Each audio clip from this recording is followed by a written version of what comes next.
On behalf of the Denver Center for the Performing Arts, the National Center for Voice and Speech, and Porter Memorial Hospital, I would like to welcome and introduce to you Dr. Robert Sataloff. It is a great pleasure to be talking about surgery of the voice because the notion of taking care about that subject is relatively new. When I was a resident, which was not that long ago, in the 1970s, voice surgery was easy. You took a large cupped forceps, grabbed onto the vocal fold, pulled down, pulled up, stripped all the mucosa off, and that was it. The lecture would be over. It was called vocal fold stripping. Fortunately, in the last decade and a half especially, times have changed. The term phonosurgery is now used to describe delicate microsurgery of the voice. In fact, this term was actually introduced by Dr. Hans von Leyden to indicate surgery used to modify vocal quality or pitch. And voice surgery is probably a better term to use. In order to understand voice surgery and what has made the startling difference in the quality of voice surgery over the last 10 to 20 years, we need to recognize that we know more about how the voice is built and how it works. In particular, in 1975, Minoru Hirano in Kurume, Japan, described the anatomy of the vocal folds. And he pointed out that it's not simply mucosa attached to muscle so that you can rip off the bad stuff and it'll grow back. No, not at all. The leading edge of the vocal fold is a complex structure that consists of an epithelium, 3 layers of lamina propria, and the vocalis muscle. Each of these layers of lamina propria has different mechanical properties that are essential in the shearing action responsible for the complex vibration of the vocal fold edge. Moreover, fibroblasts, the cells that are capable of producing scar, are nearly absent in the superficial layer of the lamina propria, or Reinke space, and appear in greater numbers in the intermediate and deep layers of the lamina propria. Conveniently, most vocal fold pathology, benign vocal fold pathology like this nodule, occurs superficially. This one bit of information, when it finally reached the ears of most of us in otolaryngology, changed everything we do. It now became clear that the pathology that we needed to deal with when we were doing surgery at all, for benign lesions, especially in professional voice users, but in everybody, the pathology was superficial. The part that got us into trouble was deep. So we threw away our large cups and developed techniques to preserve this anatomy. Now there is more anatomy that has been described more recently. I'll talk with you about a little later in the lecture. Steve Gray has described the basement membrane that attaches the epithelium to the superficial layer of the lamina propria. That new anatomy has changed the way some of us are thinking about and doing laryngeal surgery in a way that we have not published yet except for a brief paragraph in the new voice surgery textbook that Jim Gould and Joe Spiegel and I published that just came out last month, January 1993. Even that is not up to date with our current thinking. So the principle in all voice surgery is simple. If there is pathology that is causing a voice problem, you want to remove it. These are vocal folds. This is the airway, without causing the overlying tissues to scar, stick to the deep tissues. They need to be able to move freely. Now, the first step in any surgery is deciding who needs it.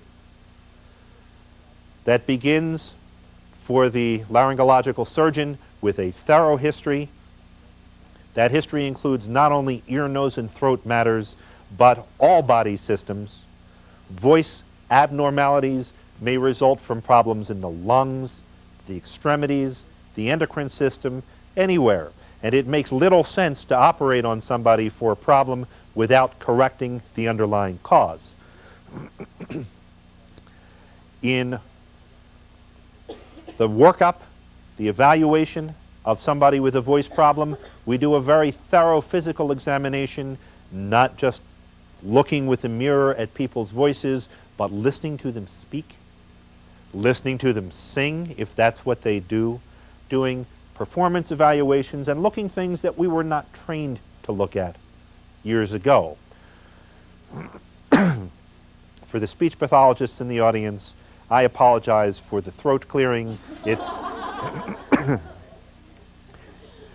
I blame it on Denver.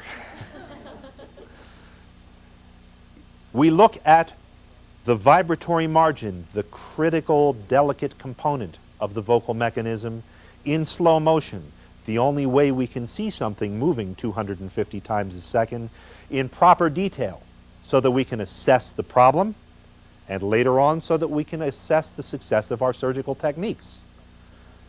We look at people singing, we measure, we quantify voice function before and after treatment. That is important for many reasons, which we'll discuss another time. But for tonight's subject, voice surgery, it is especially critical. The only way we can improve is to accurately assess our results. Our auditory memories are poor and they're untrained as physicians. We don't get as good auditory training, especially for voice, as a speech pathologist or as a singer or as a singing teacher. We need numbers, quantification, just as we need audiograms to figure out which is the best stapedectomy procedure. You do large fenestra, you do small fenestra. Look at the high frequency results on the audiograms, make a judgment. There are techniques that allow us to do the same things with voice. And over time, we begin to be able to sort out what works and what doesn't work. And we will come to one of those things that we haven't talked about in public before today. The hardest part for a surgeon is picking a patient who really needs surgery and will do well with it. The critical issue in selecting a patient for laryngeal surgery is, are we concerned about malignancy? If the answer is yes, that's a whole separate area. If the answer is no, the next critical question is this lesion on the vocal folds a problem for the patient? Not a problem for us, not a problem for our aesthetic. But is it creating a problem for the patient? There are plenty of people running around with vocal nodules who do very well. Some of them are in your video collections at home. Really. There are plenty of people running around with Reinke's edema, making fine livings as sportscasters and lounge singers, careers that we will ruin if we operate. We need to make the judgment that the patient has a problem that needs to be fixed before we embark on surgery for benign disease. And we need to tell every patient, every time, loudly so they hear us, that we may make them worse. If I do everything right and the patient does everything right, we still are not going to have perfect results in everybody. If you make an appendectomy incision on somebody's belly, on 100 people, on a few of them you won't even be able to find the scar. On a few of them you'll have a big ugly scar. There are things in biological systems we can't predict. So people have to not only have a problem, but they have to have a problem bad enough that they are willing to consider making it worse because it's that important to them to get rid of them. And if we limit our laryngeal surgery to those people, we do a much better service to society, and we have very few unhappy patients because they have participated well in the decision and come a long way with the voice team before they reach the operating room. Laryngeal surgery may be divided into endoscopic, or inside the larynx, or external laryngeal surgery. By far the majority of the surgery we do is endoscopic. We'll talk about direct laryngoscopy in a moment, but especially for the residents who may be listening, it is worth remembering that not all endoscopic surgery is direct laryngoscopic surgery. There are times still when it may be appropriate to do indirect laryngoscopic surgery using a mirror or percutaneous. Percutaneous surgery can be done injecting through the neck, for example, materials such as Teflon, if anyone still uses Teflon, under mirror or flexible fiber optic control. Mirror or telescope indirect laryngoscopy may be elective. There are certain procedures that many people feel work better that way. Botulinum toxin injection, if you don't do it under EMG guidance. Some people, injections for vocal fold paralysis. Or it may also be appropriate in some people who have severe limitations of motion in their neck or other neck problems which make it very hazardous to put them in a surgical position that allows visibility. Occasionally we have to do something endoscopic surgical on somebody in a halo, had a recent neck fracture, has very severe arthritis and an unstable neck, and it is worthwhile remembering that this technique is in our armamentarium. It can be done either with an assistant or with assistance from the patient. Excellent local anesthesia can be given, and there are, in truth, relatively few things that can't be done this way on a cooperative, well-prepared, well-chosen patient who doesn't have a terrible gag reflex. Far and away, we spend most of our time doing direct laryngoscopy. The technique for direct laryngoscopy involves anesthesia, either local or general, the placement of a laryngoscope of some sort that lifts the larynx forward, placement of the neck in sniffing position. The neck can be even more flexed than this with the head extended, and most importantly, a lifting, not a prying motion, as all of the physicians and resident physicians in the room are well aware. Surgery is performed in general using a microscope. One of the things that I see most commonly as an error when I travel around the country is instability in hand and arm position while doing laryngeal microsurgery. Simple technical errors that we would not tolerate for a moment in an ear surgeon. These can be eliminated by little things, for example, like supporting the elbows on a Mayo stand padded with towels or with a gel pad, and stabilizing the hands on the head using hand positions essentially identical to those used in ear surgery. There should be three-point fixation for hand stability in any kind of microsurgery, not just ear surgery.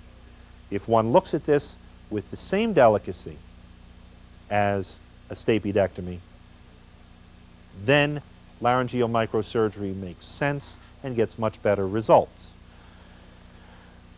For a long time, there has been a bias in the medical profession against the use of general anesthesia whenever possible, because 30 years ago, people died a lot from general anesthesia. In general, in the hands of an excellent anesthesiologist, general anesthesia is safe. It provides a more still target for delicate laryngeal microsurgery and better airway protection for those cases in which a laser will be used. The main caveat is the good anesthesiologist. It is important for the laryngologist to be responsible, even in a teaching institution where we all have the same problems, for being responsible to be certain that the person who intubates, extubates, and manages the case in between from the anesthesia department is excellent. There are times when third-year medical students have to learn about intubation. They are not on our voice patients, especially our professional voice patients. The instrumentation for laryngeal microsurgery is evolving. For a while, about the only instruments around were made by Microfrance and imported through Canada. They are still quite good instruments designed by Dr. Bouchaillet. This is the size of the older cups that we were using as opposed to the more delicate cups. These are Pilling instruments. Pilling is an American company outside Philadelphia, which now provides a very nice set of instruments, and if they can get through the FDA, is about to come out with a whole new set of instruments that we've designed together that are more or less ear instruments on long handles. I've been using the prototypes for the last year and a half, waiting for the FDA, but from day to day, we find more ways to refine and make more delicate the vocal fold manipulations. The older laryngoscopes, the Hollinger laryngoscope, designed for looking at the anterior commissure, and the Jackson sliding laryngoscope, have their place, but they are not good for microsurgery because their proximal ends are too small to allow binocular vision. So other laryngoscopes have been developed and are still being developed. The Dido, the Yako, the Fragan, which I particularly like, and some new ones that are just about to come on the market. The Ossoff is a nice scope. Pilling has finally, it's not approved yet, and it wasn't my design. It has finally invented a good scope that has a Hollinger tip for people on whom you can't get an anterior view with the other operating microscopes, and a wide enough end, just wide enough to get binocular vision. It is available by special order. It's a modified Ossoff scope. The other thing that will work when you're absolutely stuck, you need to use a laser, for example. There's no way you can get to the anterior commissure with anything but a Hollinger laryngoscope, and you can't get the laser and the microscope through it, is a subglottoscope. The new subglottoscopes on the market, particularly the pediatric subglottoscope, are just also wide enough. They give you a very narrow field of vision on the vocal fold, but they will let you get a microscope and a laser and give you as good anterior commissure exposure as a Hollinger laryngoscope. So those are some things that will bail you out on those cases where you end up not using the microscope and not using the laser because you can't expose the lesion. Now, another tool is the laser. It is no better and no worse than the other tools in our instrument collection. It has certain advantages and disadvantages. The primary laser that's used through the microscope is the carbon dioxide laser, and that's all we'll talk about today.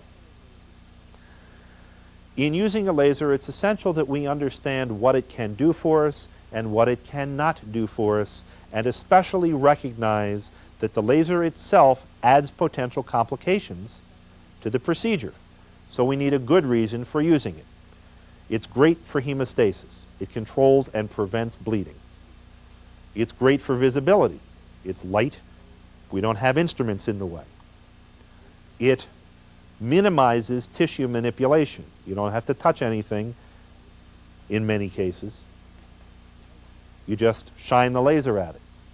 For certain conditions, it is invaluable. For coagulating varicosities that are responsible for recurrent bleeding, or in rare cases for voice fatigue, that condition exists. If you have a singer who complains of fatigue after 10 or 15 minutes of singing and your workup has been entirely normal and you've done all the myasthenia tests and everything else, try doing stroboscopy on the singer at rest and having the singer sing in the audiology booth if you don't have a piano studio for half hour, 45 minutes, an hour to get real fatigued and keep singing right back into the stroboscopy room and strobe again. Occasionally you will find a large vein standing out on one vocal fold, like the veins that pump up in your arm when you do exercise. And in some cases that is the culprit responsible for voice fatigue. That kind of problem is handled best with a laser. Benign friable lesions on the superior surface of the vocal folds, like papillomas, things that bleed, things that are clearly benign and distant from the vocal fold edge, and some other things. But there are disadvantages. You lose tissue. You can't look at it under the microscope. In any condition, including papillomas, there is the risk of concurrent carcinoma, especially in papillomas. When you vaporize, you give up the possibility of examining the tissue you vaporize, and you may miss something. Thermal injury. Lasers are heat.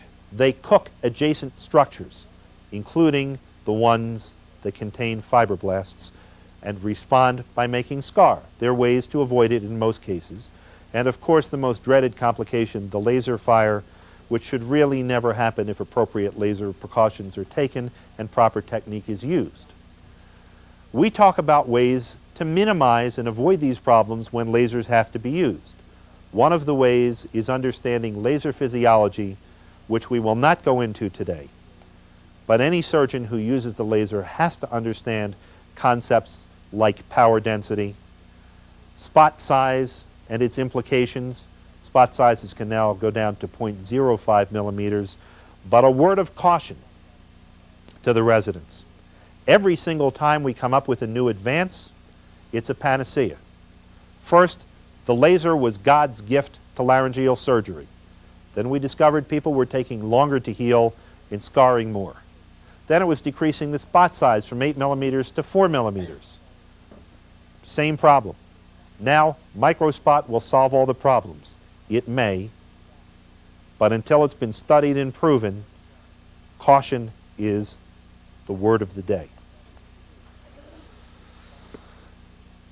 Laser surgery may be appropriate for selected benign and malignant lesions, but contrary to popular opinion among the general population, there is nothing magic about the laser. Patients will come in asking if we do laser surgery. We need to explain to them, and we need to understand that the answer is yes. And we also do surgery with scissors, and we also do surgery with other things. And what we use is whatever will work best in that individual's given case. And that whether we use the laser or not is not the issue. In fact, we want to not use it if we can not use it. So, what about the laser overall? Sure, it's an invaluable addition to our armamentarium, but its hazards preclude injudicious use. In order to use it, we need a team fully educated, including the nurses, the staff, everybody. We need an adequate tissue sample for pathological examination. And if it's going to be used on the vibratory margin, we need to use it only in situations in which we can't treat the condition just as well with traditional instruments that don't carry the risks of thermal injury. Vocal nodules are a dread malady of professional voice users and are a consequence of voice abuse. They stop the vocal folds from coming together, leave a space which is responsible for breathiness, and interrupt the regular vibratory pattern, creating turbulence, which we hear as hoarseness. Vocal nodules are not surgical lesions, only in the rarest case. In our hands, over 90% are cured by voice modification alone. with a certified speech-language pathologist and a singing teacher specially trained in working with injured voices. Less than 10% come to surgery. However, there are many other lesions which are surgical, such as this unilateral vocal fold submucosal cyst. Cysts, polyps, edema of the superficial layer of the lamina propria, or Reinke's edema, papillomas, carcinomas, webs, scar of the anterior commissure, arytenoid dislocation, vocal fold paralysis, sulcus vocalis, and perhaps vocal fold scars are all things that may well require surgery if they are causing voice symptoms. Let's talk about a few things. This is an incision on the superior surface of the vocal fold to remove a submucosal cyst or any submucosal mass. This technique involves elevating the mucosa covering the vocal fold, removing the mass, and putting the mucosa back. These slides are taken from the textbook of otolaryngology edited by Dr. Cummings et al., and they're from my chapter in that book, and they are in the second edition that just came out last year. I don't do this anymore. The reason I don't do it is because I looked at these patients over the years, and it kept bothering me that some of them did not do as well as I expected. I would do flawless surgery that I was very happy with, and some people came back with very stiff vocal fold edges that took a long time to heal. Where did this notion come from? Our understanding of anatomy said that the problem was scar formation, and that the scar formation happened because of trauma to the intermediate and deep layers of the lamina propria, provoking fibroblast proliferation. So it made sense to protect the lamina propria from trauma of vocal fold contact by leaving the mucosa intact. It was anecdotal, never studied, and it's difficult to study. We're not allowed to experiment on humans, and even if we were to choose to experiment on animals, there is no animal with a vocal ligament. This anatomy is unique to man. So in some ways, we're limited to anecdote and to longitudinal observation. But it always bothered me that I couldn't explain why I had some bad results. Then along came Steve Gray.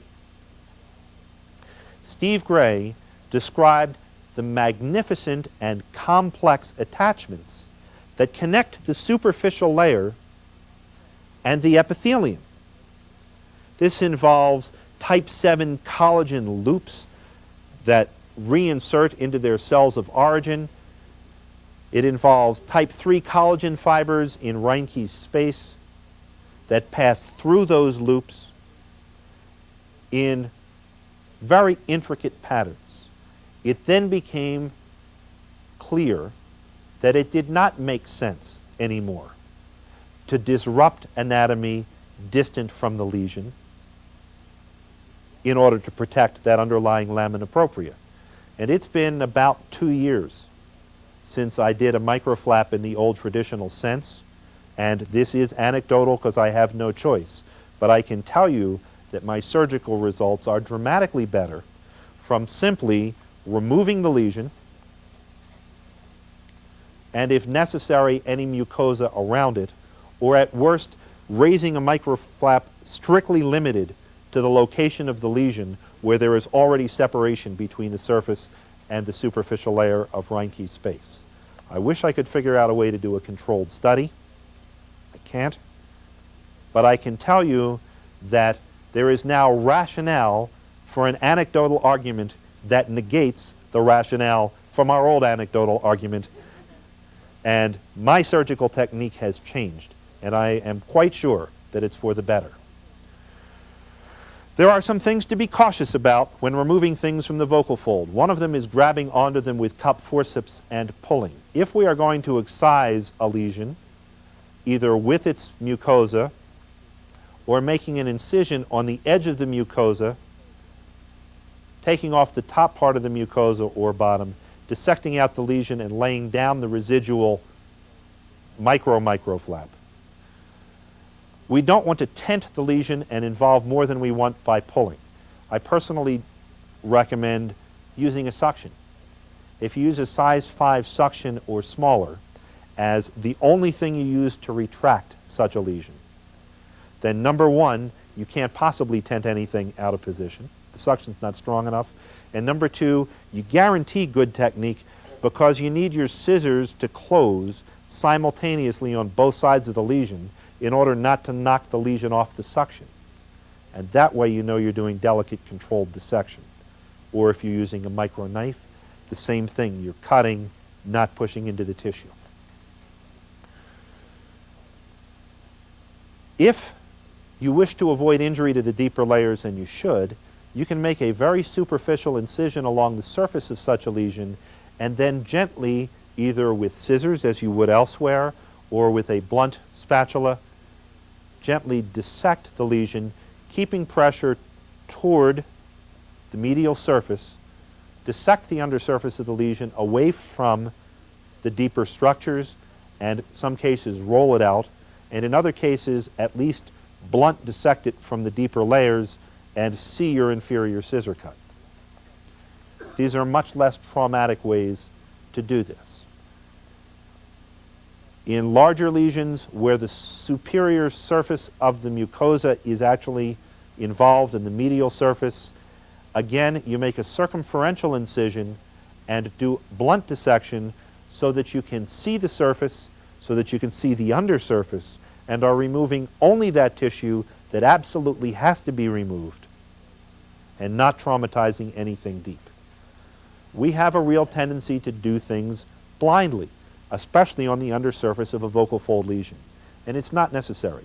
It can be laid out with a superior incision and controlled visual dissection, just like any other part of the body. This is a superficial vocal fold lesion. B and A represent laser beams. The tendency when using a laser on a vibratory edge lesion, a technique I don't usually use, but it is certainly possible to use lasers safely in this area if you're very careful. The problem is the tendency to bring the laser beam too close to the vibratory margin of the vocal fold and cause scarring.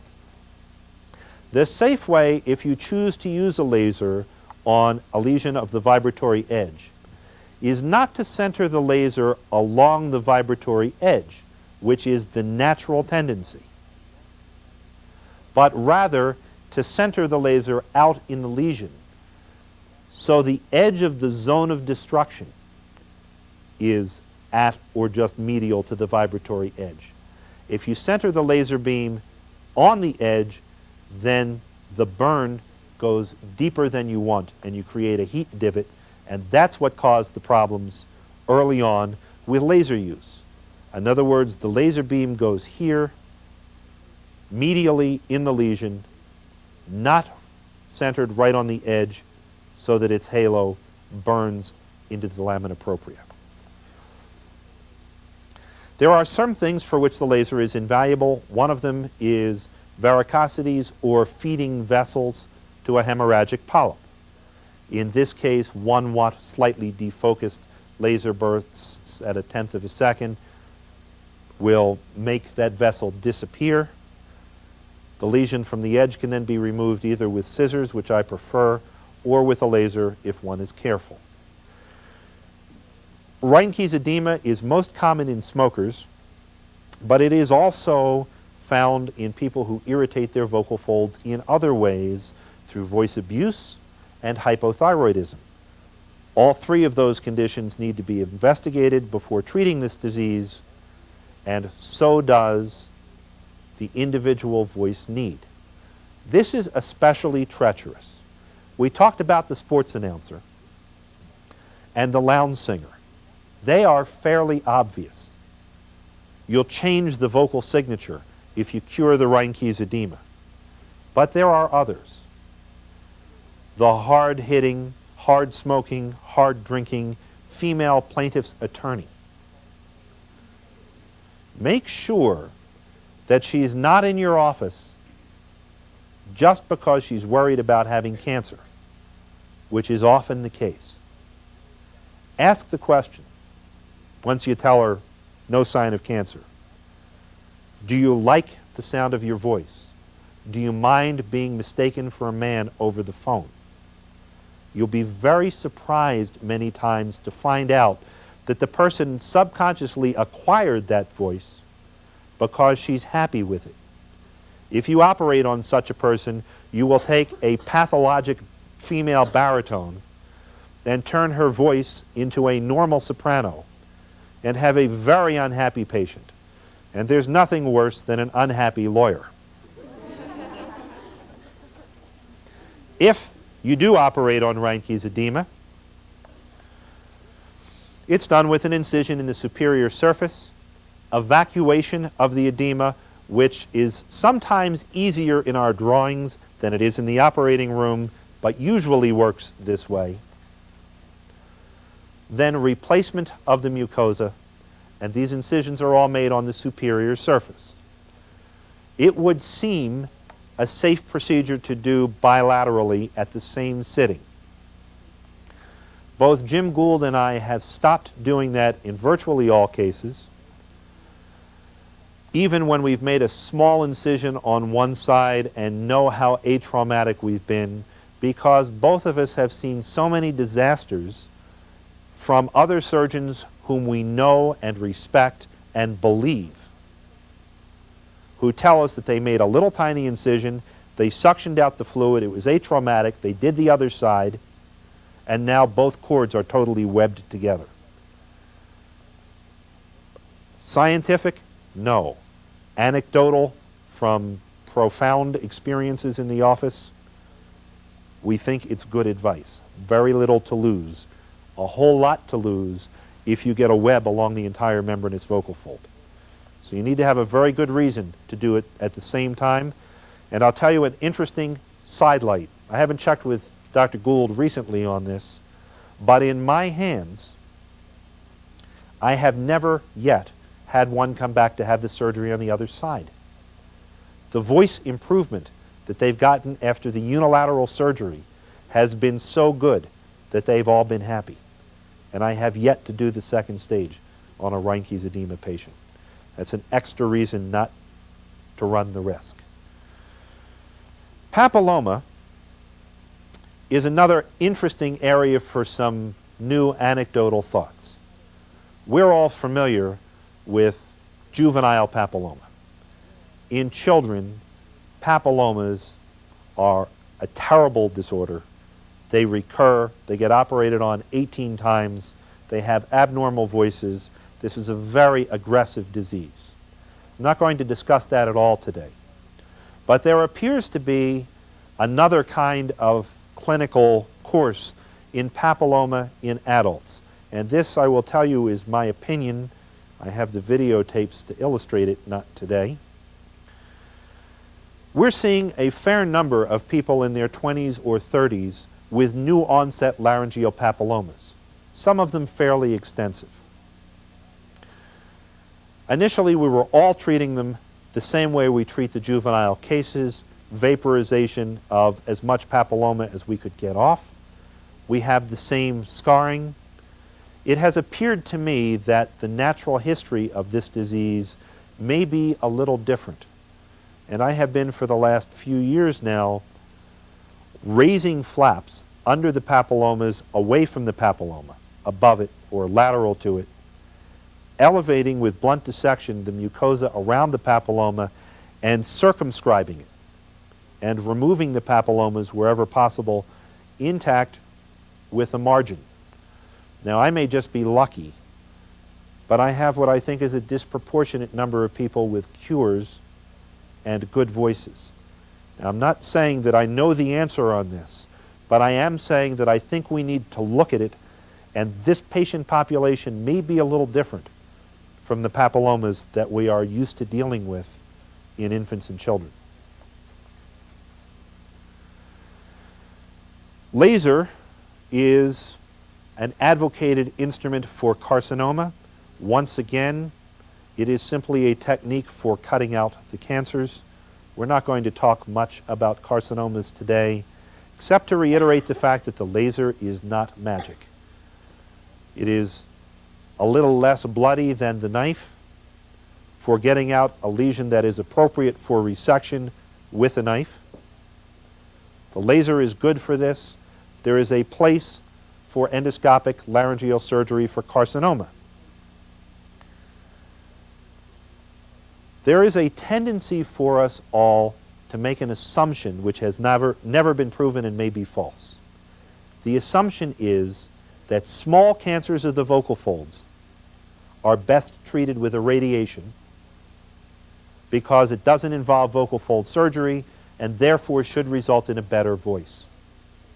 Nobody has compared radiation versus surgery for small T1 carcinomas of the vocal folds. I just reviewed a paper from one of our colleagues in the South. I recommended it for publication. I don't know yet whether it will be published in the archives, which does a preliminary study on this. My partner Joe Spiegel and I have been looking at this for a few years now. If you look at people who have had radiation and people who have had surgery for small cancers of the vocal fold immediately after surgery, the radiated patients are better in terms of voice quality. But if you follow radiated patients for 5 or 10 years, their voice quality deteriorates substantially. We do not know over the long haul whether surgery or radiation results in better long-term voice results. It will not surprise me if it turns out to be surgery. And that study needs to be done probably as an interinstitutional study. We do not know best how to treat these patients, and in my practice, it's a very practical problem. What do you do when you have a national anchor newscaster or a national politician or an actress of major note with ongoing daily commitments who comes up with cancer on the vocal fold? What choice do you make to optimize that career? We don't have those answers, but it's important for us to recognize that we don't have those answers and not just say and believe radiation is it. We don't know. Vocal fold webs are the consequence of bilateral anterior vocal fold trauma. Most of the time it is avoidable by operating on one vocal fold at a time. Sometimes it's not avoidable. There are some lesions that involve both sides of the vocal fold at the anterior commissure. You try to split them. When you split them, you have raw surfaces next to each other. Under the best of circumstances, occasionally all of us who do enough voice surgery will come up with a web. An astonishing number of them do not need to be treated. Some of them that are frighteningly big still have normal voices and airways. If there's no problem, they should be left alone. If there is a problem, they don't necessarily have to be done open. The myth that simply cutting them with a laser will somehow magically make them not grow back together is a false myth. The laser doesn't have that magic, although it is true occasionally. If you try that, it'll work, but not usually. Endoscopically, it is possible to place something, a keel or a stent, up front and resect a web without opening the larynx to do that. And that is certainly much less traumatic surgery. That can be done with needles. There's also a great little curved needle passer made by the Wolf Company that is an injector. It goes down an endoscope, you push it up against the wall where you want it to be and push a button, and the needle comes out through the skin with the suture attached to it. It is a wonderful gadget. If you haven't found it in the Wolf catalog, check for it when you're at the academy meeting. It does not work on heavily calcified larynx. But it does work for a lot of other things. And for this, for lateralizing a vocal fold endoscopically, and for many other things, it will make this pass exactly where you want it under endoscopic guidance in 2 seconds, which is better than most of what we do with our traditional techniques. Vocal fold hemorrhage is not usually a topic for laryngeal surgery. However, when a hemorrhage does not resolve promptly, if the vocal fold doesn't flatten out within a few days, if there is a large hematoma, the risk of fibrosis is substantial, and evacuation of that hematoma, sometimes even acutely, of a very large hematoma through an incision on the superior surface is reasonable and has good results. Abitbol in Paris was the first one to do that. We suggested it to him, but it was something we weren't prepared to try in the United States for the first time. The results have been just as we expected them to be there and here. Surgery for scar is problematic. The only thing on the market that has some promise is collagen injected superficially. We are looking at something else at the present time, and that is injection or implantation very superficially of small amounts of autologous fat. But in general, there is no good procedure consistent for bad vocal fold scar yet. Collagen helps in some cases. Sulcus vocalis is also something for which we thought there was no good procedure. Collagen may help, and out of South America there has been a new procedure described that involves more or less dicing the sulcus, removing and reapproximating mucosa from elsewhere. When we read it, it looked like a terrible idea. When we looked at the tapes and stroboscopy, pre-op and post-op of a large number of patients, we were very impressed with the voice results. This needs further investigation. Surgery for bowed vocal folds should be embarked upon with great caution, if at all. In the vast majority of cases, the dysphonia associated with so-called vocal fold atrophy is best managed by developing vocal fold muscles through therapy, and often with adjunct singing voice training, even in the non-singer. In those rare instances where it is necessary, something relatively reversible like thyroplasty or autologous fat injection makes the most sense. In my opinion, there is really no place for injecting Teflon into mobile vocal folds, especially for this condition. There are, of course, places for vocal fold injection. Vocal fold paralysis is number one. For many years, the Bruning's syringe was used to deliver Teflon paste lateral to the vocal fold to push it medially so the other vocal fold could meet it. Teflon causes problems. It still has occasional appropriate uses, but its potential to cause granulation that enlarges the vocal fold, makes it protrude into the airway, and stiffens the edge, along with its difficulty of removal, make it generally undesirable. When it or any other medializing substance is injected, it should be done laterally to push the vocal fold medially. Autologous fat has been reported by some of colleagues of mine and myself. We've used it in that way, the same as Teflon, with some good results. In some people, it resorbs. Interestingly, in some people, it doesn't resorb very much, and we have some good long-term results. The vocal folds look normal almost immediately. You have to over-inject at least 20 to 30%. There's some special tricks in handling the fat, but it does not create vocal fold stiffness, and the worst you end up with is what you started with, and you can always proceed with thyroplasty. Collagen is injected very superficially into the mucosal surface, really into the lamina propria, different from Teflon. We're also looking at fat in this location. Anytime you see a vocal fold paralysis, you think of arytenoid dislocation. It is a commonly missed diagnosis, especially if it's a vocal fold paralysis following intubation.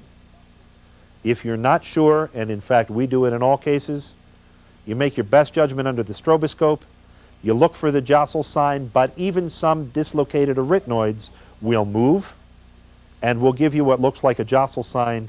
Laryngeal electromyography in the hands of an expert is invaluable in making the differential. Arytenoid dislocation should be treated as early as possible, but even late, months or years after the injury. In some cases, surgery produces very good results, and people should not be abandoned or refuse surgery simply because they're beyond 3 weeks or even 3 months. There's an article on that in the Journal of Voice, and there's another much larger series. We're just about to publish a series of 26 arytenoid dislocation procedures that confirm the findings in the initial 11 or 12. Late results have been astonishingly good. We will just briefly mention external surgery. The most common used is thyroplasty. The type 1 thyroplasty is used for vocal fold medialization.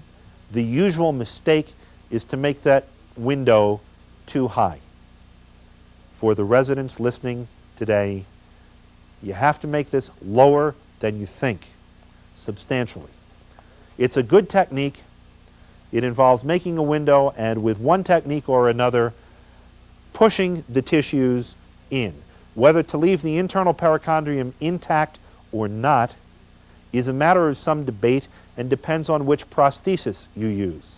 Dr. Montgomery has developed a new and interesting prosthesis, not yet FDA approved, in which the internal perichondrium is entered on purpose. Techniques are still evolving. The critical issue here is reversibility.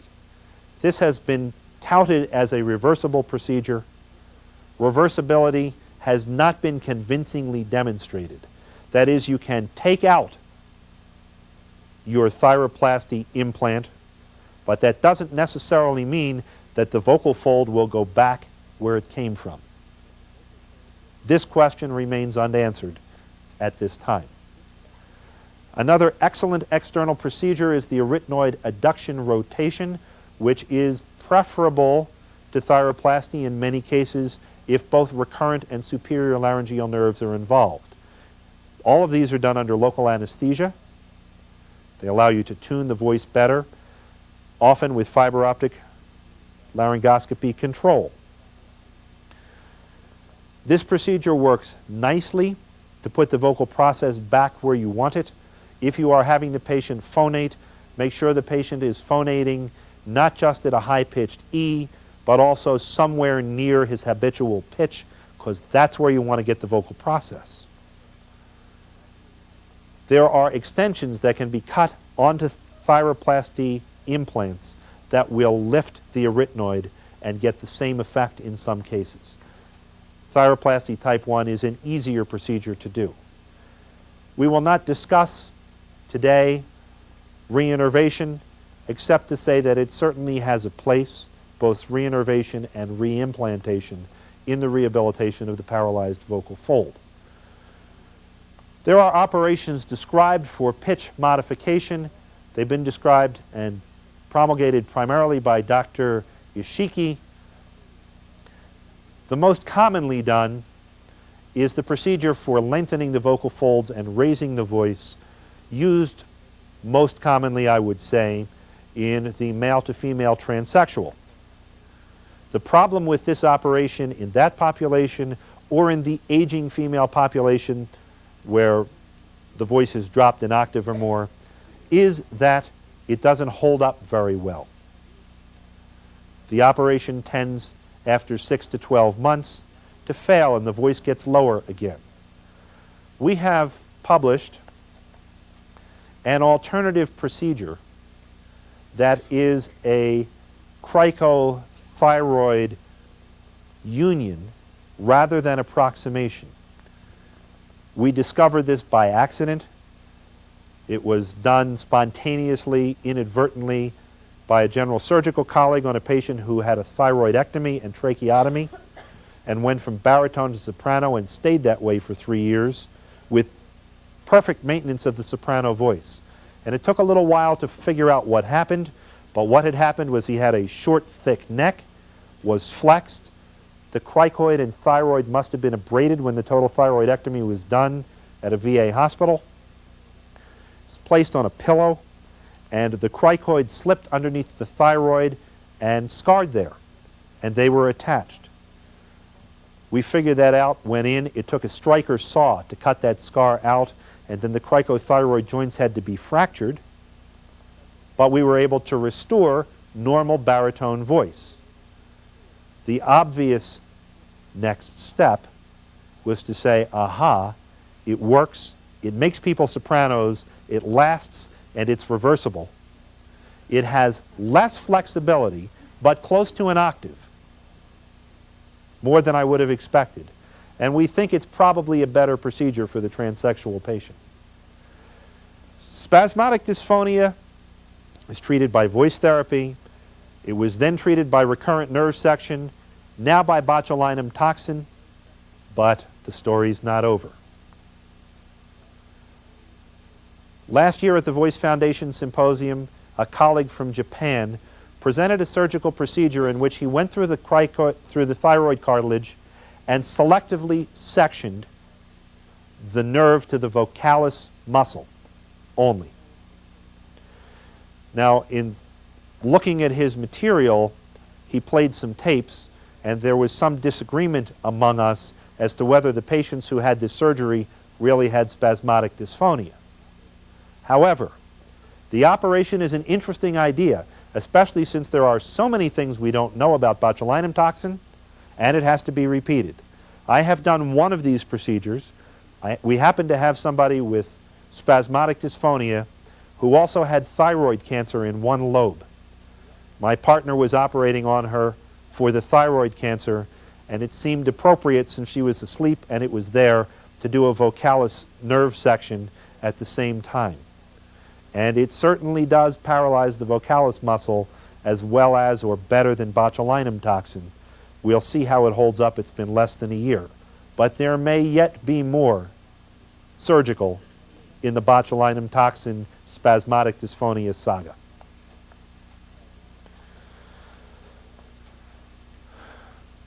Care after surgery is as important as good surgery itself.